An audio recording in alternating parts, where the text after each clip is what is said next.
ویسے کچھ ایسی بھی خبریں سننے کو مل رہی ہیں کہ محمد عامر اور اماد وسیم جو ہے وہ اپنی ریٹائرمنٹ کا دوبارہ سے اعلان کرنے والے ہیں، اور وہ یہ کہہ رہے ہیں کہ اب ہم صرف لیگز ہی کھیلا کریں گے۔ تو میرے بھائی شکریہ آپ کا کہ آپ نے اس چیز کو سوچا، کیونکہ جس طرح آپ ٹی وی کے اوپر بیٹھ کر دونوں باتیں کرتے تھے ویسے تو آپ نے گراؤنڈ میں پرفارم نہیں کیا جب آپ کو پاکستان نے چانس دیا۔ اگر آپ بات کرتے ہیں محمد عامر کی کہ محمد عامر نے اس دفعہ ورلڈ کپ میں بالنگ بہت اچھی کروائی ہے، تو میرے بھائی جس طرح کی نیو یارک کی پچ تھی نا جہاں پر آپ کے 3 میچز ہوئے تھے، وہاں پر جو سارا دبدبا تھا نا وہ بالنگ کا ہی تھا، لیکن اس پہ بھی یو ایس اے کے سپر اوور میں محمد عامر نے جس طریقے کی کٹ کھائی تھی وہ سب آپ لوگوں کے سامنے ہے۔ آپ لیگز ہی کھیلیں، پاکستانی کرکٹ ٹیم میں میرے خیال میں اب آپ لوگوں کی کوئی جگہ نہیں بنتی۔ بے شرم آدمی۔ اچھا ہے کہ آپ لوگوں سے ہماری جان چھوٹے گی تو کچھ اچھے پلیئرز کو ہم لوگ موقع دے سکیں گے اور وہ آگے پاکستان کے لیے پرفارم کریں گے۔ ویسے ان لیگز نے ہماری پاکستانی کرکٹ کا بیڑا غرق کیا تھا۔ ہمارے جتنے بھی انٹرنیشنل پلیئرز تھے، جب بھی انٹرنیشنل ڈیوٹی کی بات آتی تھی تو وہ سارے جو ہے نا وہ انجریز کا بہانہ کر کے نا چھٹیاں کر لیتے تھے، لیکن جیسے ہی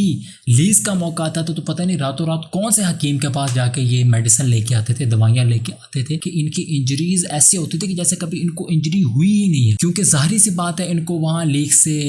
ہر میچ کے بدلے، جیسے بنگلہ دیش میں ہوتا ہے ہر میچ کے بدلے آپ کو پیسے دیے جاتے ہیں، وہ بھی ڈالرز میں آپ کو پے کیا جاتا ہے، تو کیوں نہ پھر ان کی انجریز غائب ہو۔ تو میری تمام جو